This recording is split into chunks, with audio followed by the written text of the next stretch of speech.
Surfer John in Santa Cruz. Hey, John, what's up? Hi, Tom. So, whatever your opinion is on the gun issue, I just want to look at from like a perspective of like language and the law.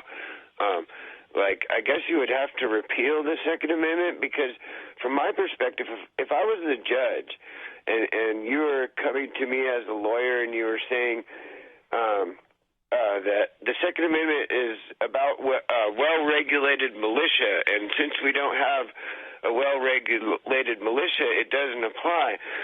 Unfortunately, and, like I said, this doesn't have anything to do with my opinion on whether, I don't think, look, when you go in the Army, they don't just hand you a machine gun. You have to be trained. Yeah. And once you've been trained and then they decide to give you one. They don't even just, hand you one. So my thing is, but unfortunately, if you were coming to me and I was the judge, what I would have to say is, it's pretty clear. It says, in order to have a well-regulated militia, the right of the people to keep and bear arms can't be abridged. And the reason for that is you can't form a militia if you don't have a weapon.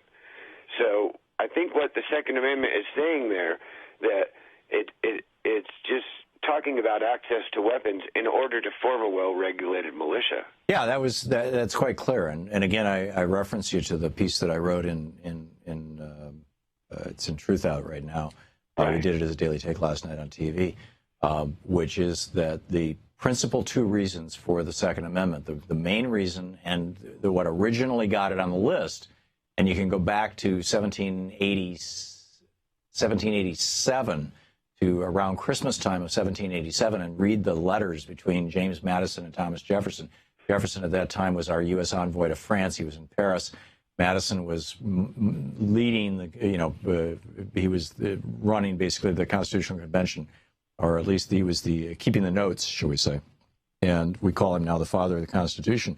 And Madison sent the Constitution to Jefferson, and Jefferson sends him back a note saying, I like this, and I like this, and I like, and now I will tell you what I do not like. And he said, what I do not like is that there's no specific Bill of Rights. And in the Bill of Rights that Jefferson proposed, he said that there should be a ban on commercial monopolies and there should be a ban on standing armies. And the ban on standing armies is what became the Second Amendment. The ban on commercial monopolies never made its way into law. Wow. That's good history right there, Tom. Yeah. And it's not a secret. I mean, it's really easy to find. I mean, Jefferson just came right out and said it over and over again.